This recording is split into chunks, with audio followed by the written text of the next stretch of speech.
Joshua of the WRJ Hub.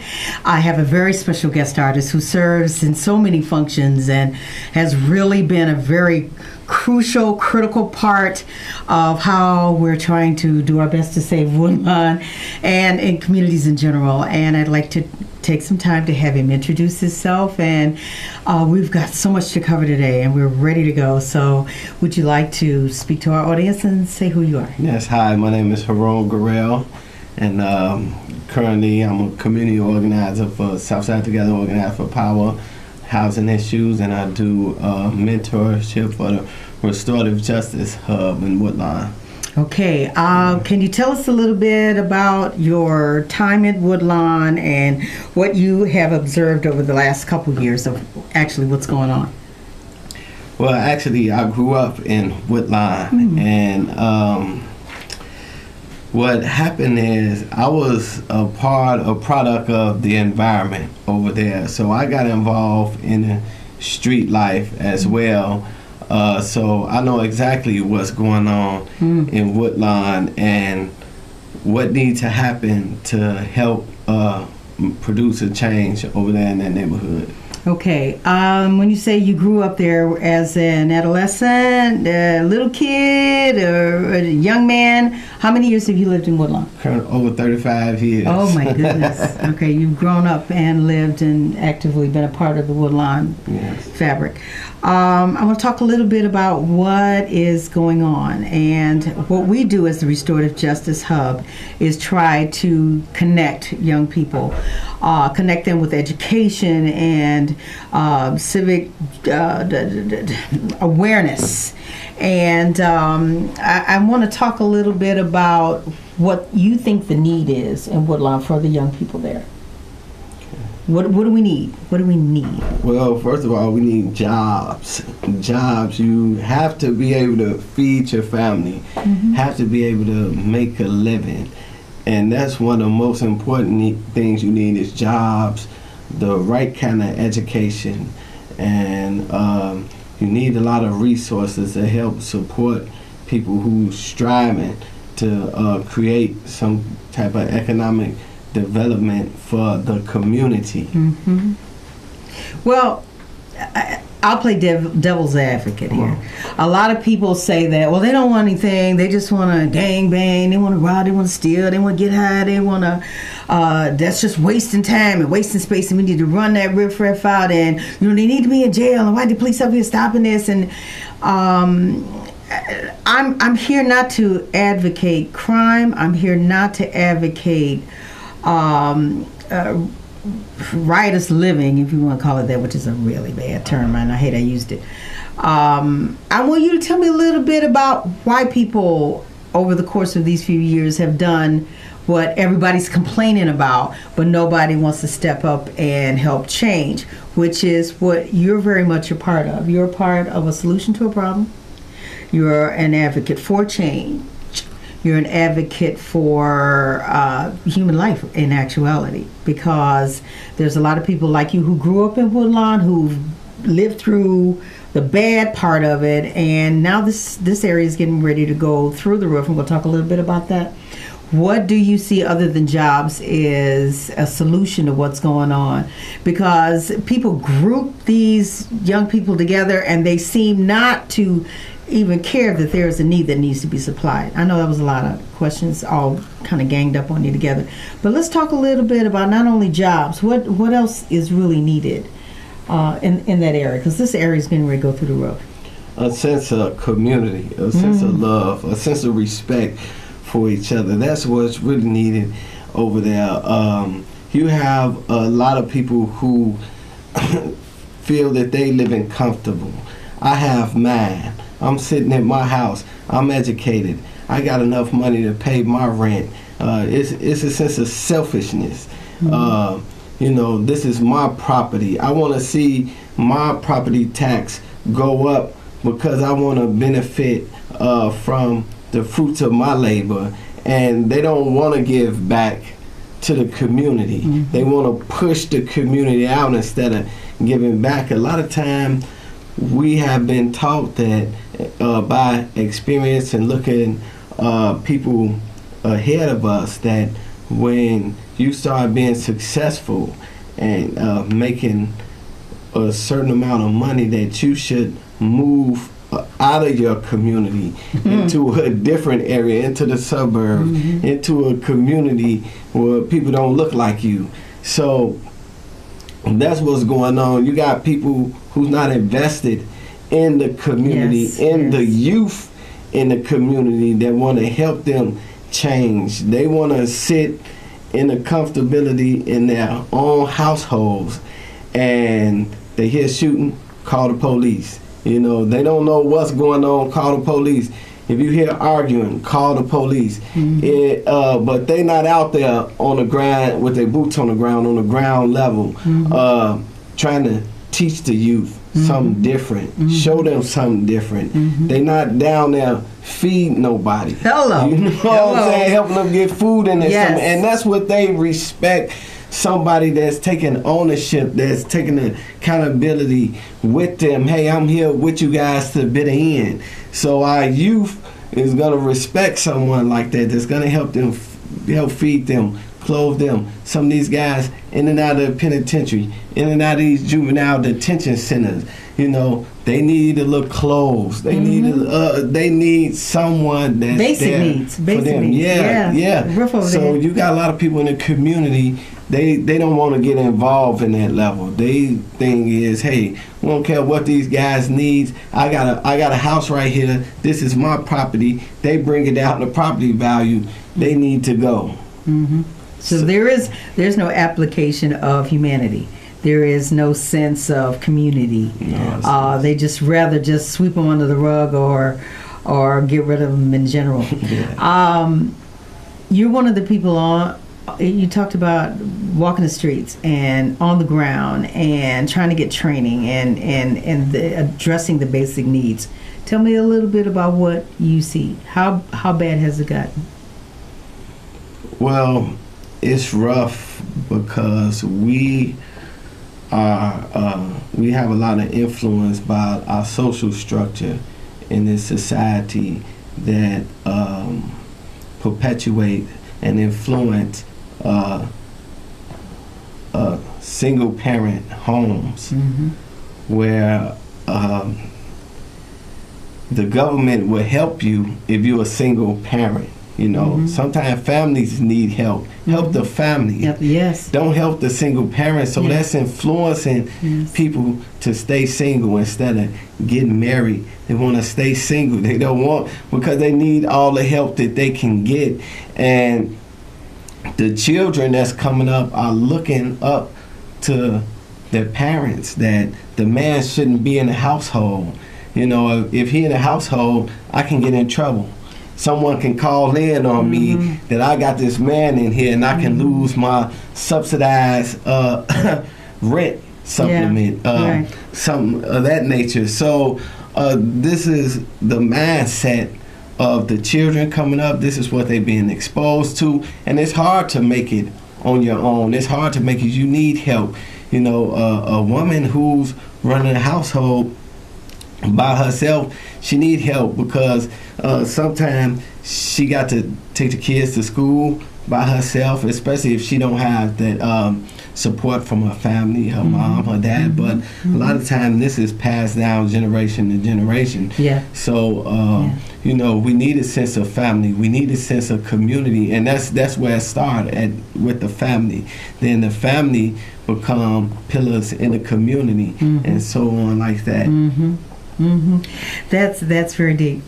Talk a little bit about the gang situation in Woodlawn. So the gang situation is something that seems like, when I talk to the youth today, that it's inherited. You know, this is something, I'm from this neighborhood, and so I'm associated with these particular people over here, and the opposing gang is going to come after me because of that. If you don't have some kind of association for protection. Exactly. Okay, talk a little bit about the guns. Where are they getting the guns from? And then I'm gonna the reason I'm asking you these, and I'm really kind of putting you on the spot with it, but I do have a purpose to lead to this. So I'm working on something that I'm getting ready to really expose they here. getting guns wherever they can get them from. Okay, but they don't really have the money to go buy guns. Like, a lot of people are saying stuff is thrown off trains or dropped in the neighborhood, or some people are crossing the border to Indiana and hit these gun shows and these dealers, and then they bring them back, and then, you know, we're trying to kill each other off because we're in an animalistic existence, so therefore, you know, we don't want to live anyway, so people are supplying the gangs in the neighborhood and children with guns. So I'm trying to, every week I bring this up, you know, it's we don't have the money to go buy these high-priced weaponry. These weapons are just appearing and people are being killed and shot, and then I'll get to my point. Do you agree that we don't generate enough income to go and buy a case of guns? Yeah. That we don't have that kind of money to do that in the neighborhood, right? No. Do you think it's being planted so that we exterminate ourselves? Yes, to a degree. A lot of guns and drugs are planted in the neighborhood when federal agents are investigating people and ready to make a sting. A lot of times they sell you these items, drugs, guns, a few times to build a case before they even make the bust. You see what I'm saying? So they might sell you something at a discount rate because they want you to go to the best supplier. You want to get the best deal, then they'll sell you a few times. Then they build a case. Oh, we done got this person. We done sold him 3, 4, 5, 6 different times. Drugs, gun, setting them up. Setting them up because they want to make it stick. Okay. Then, but while they setting you up, what's happening to what is happening to these guns and drugs that they selling to the person they being circulated in the community? Okay. The reason I'm asking you all of these questions right now, last Thursday, July 28th, there was an article in the Tribune, and it says Jackson Park gets a seal of Obama's approval. So if you missed this article, I want you guys to really be aware of what's going on. They're going to put the presidential library at the foot of that museum campus. So it's going to be like 63rd and Stony Island. Now, we came across a list several months ago of 1,000 names of people who were shooters, who were criminals, who they wanted to run out of the neighborhood. Now, they've started a new petition on 61st Street and Kimbart. I think that's where you're smiling. Well, they started a petition. Now, hear me now. They started a petition where the young boy was shot, who was 3 years old, on Father's Day, to rid anybody in this big courtway building that might be of a criminal element, to remove any subsidized housing, and you got this hit list that's going on in Woodlawn right now. You talked about building. They're coming at the foot of the University of Chicago, which is near that, say 61st Street, which is near the, am I talking too much? I'm listening. All right, I'm telling the truth. And truth needs to be said. It needs to. You tell the truth. Shame the devil, okay, or whoever. They're coming at 61st. They want to come at the foot of that University of Chicago Law School. And then right at the block, which is a block over from where this building is, they're trying to remove the subsidized housing with. There's some rumors that a big family from Chicago who has a lot of money is trying to buy the block that starts at 61st Street. They bought one of the buildings. They're after Mount Calvary Church and also the nursing home to build a hotel right at the foot there. So that will be within walking distance of where this presidential library is. The land that is on 60th and Stony Island down is getting ready to be prime real estate. A lot of the people who endured all of the poverty, all the rats, the roaches, the arson fires that killed 8 to 10 kids on 65th Street that happened in the early 80s. All of that property now is getting ready to go through the roof. So I want to talk about, there was a lady here a couple of weeks ago who talked about gentrification is a genocide. when you make everything bright and shiny and new and glassy and tall and beautiful and structured, and you're bringing in the rent so nobody can actually afford it, you're running out that element. You're signing into the dehumanizing elements of how you're treating the people in the neighborhood. Talk a little bit about that. Well, I want to keep it real right here because keep it real. Chicago's been trying to figure out what to do with black people since they started migrating in the Bronzeville area, and they came here in great numbers, and so they built the projects. Robert Taylor, Stateway, these things, a lot of racism going on. They didn't want black folks all over the city, so they tried to keep them in a small area. And now what we got is an era today where they have destroyed those homes of those African American people. And where are those people? Where have they been going? A lot of them been leaving out of the city. A lot of them been breaking up the voting block. A lot of them went to the suburbs, Calumet City, globs of them in Oaklawn, globs of people being sent to Evergreen Park. They broke up. Get them in the suburbs, and because we did live in concentrated areas, we had a great voting block, and we were approached as such. The Brownsville thing, coming all the way down west of the Dan Ryan and all the way to the lake. They're constantly pushing us out. So talk a little bit about it, because within blocks of this Museum of Science and Industry campus, this new museum campus is going to be called like Museum Campus South, which should rival where the Museum Campus North is, where the Shedd Aquarium is, Museum of Natural History. This is getting ready to really be a very concentrated area of very wealthy people, possibly artsy people. Definitely that property is getting ready to go through the roof. See, and it was supposed to have gone to Washington Park, and this is the second time Washington Park has lost out on something, because it was the Washington Park supposedly was the site of the Olympics, and that fell through. And people like Michael Scott found dead, and I'm getting too deep. Okay, so if they put this stuff at the museum campus south, it'll rival downtown, and I'm worried about gentrification. Can you explain a little bit about what it is? Can we take a call? Would you just? Oh, sure. Caller, you're on the air. Yes, I'm so happy you all talking about the Woodlawn restoration. I'm almost 80 years old. When I first got married back in the 50s, yes, we couldn't go across Stony Island. Yes. From 55th to 63rd Street. Yes. Because my first house that I lived in was the apartment building right behind High Park. Yes.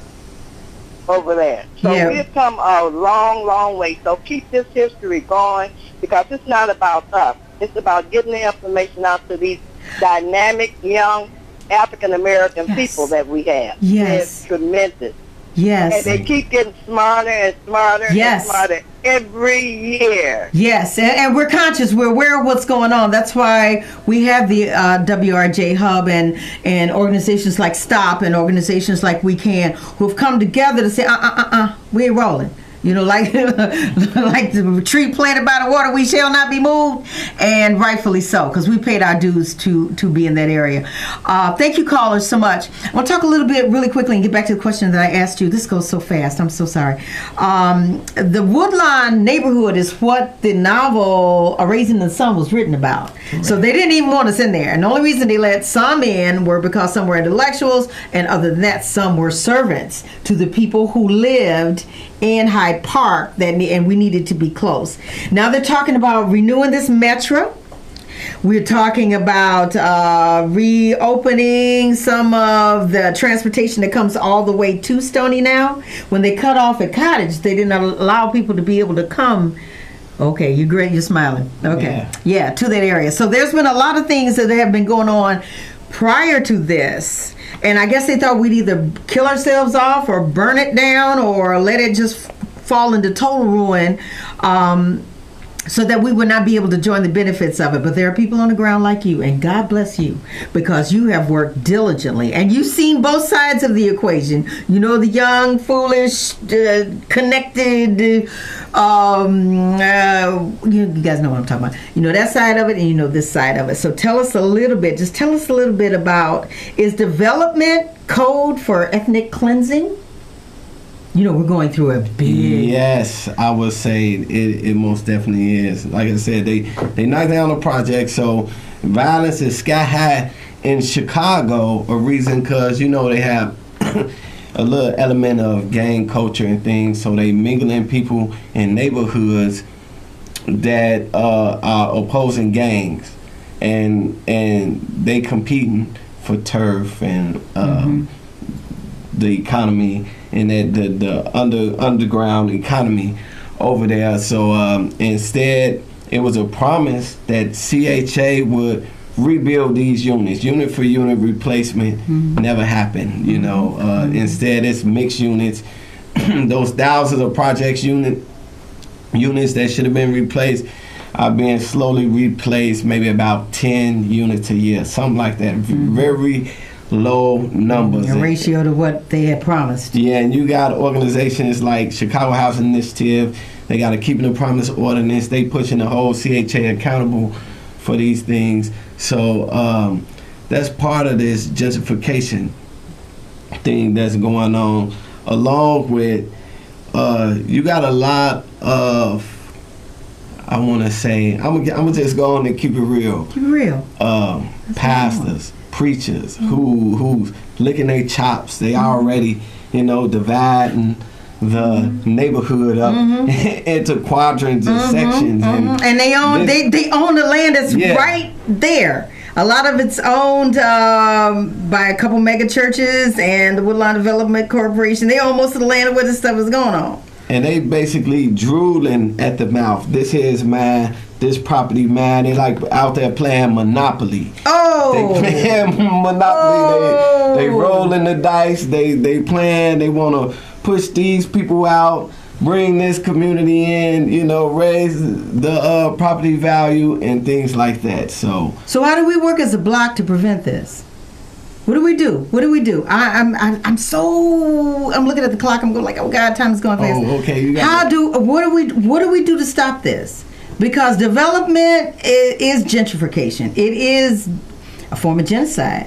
Because now when all of this is finally coming in now, you got the University of Chicago police on one end, you got the Chicago police on the other.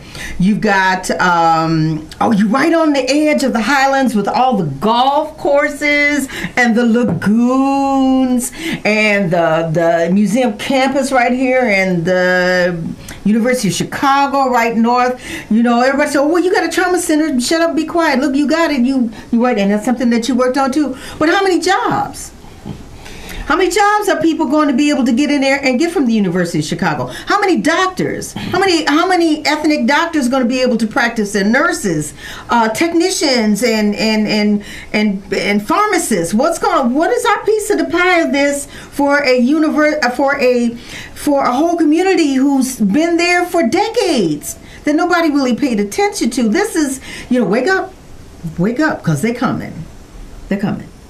So yeah, we got to hold our elected officials' feet to the fire. We want a community benefits agreement. We want it signed. We want it legal documentation saying that we want the jobs. The people in this community want a certain percent of jobs. Yes, and they deserve it. We want to make sure that our housing, we want a certain percent of housing to remain. We want even more low-income housing built in the community, and we want to work on economic development around revenue sharing. You're using public land. We want you to not just pay rent. We want you to share the revenue, the profits that you are making. Right. Enrich the community. Around the community. Because that is the community. We need more programs for the youth. Yes. We need those programs for the youth. Yes. Well, I'm going to tell you this. I got to have you back. This is part one. This has got to be part one, because he is a truly spiritual person, and he's done all that he could to not only help the youth, but teach them how to eat and how to live and how to pray and how to be a man and an African American man. It's to stand in your stuff and be who you are supposed to be. I'm very proud to know you. I've seen you do the work, and you do the work. So I'm going to get you back to do this. Hey, you guys, I'm going to wrap it up. There's 30 new restaurants coming, possibly 11 stores, a brand new hotel. We need those jobs. And I'll be back next Monday. We'll have part 2 of this. Oh, we got the kids coming next week. We've got some young children who want to part of Stop that's going to come and talk a little bit about their neighborhood. But the following week and through the 13 weeks that we're here, we're going to keep it real. And we want to thank you for tuning in. We are the Woodlawn Restorative Justice Hub. And you can reach us at WRJHub@gmail.com. God bless. And Haroon, God bless you. Thank you. Thank you. You the man. Bye, everybody.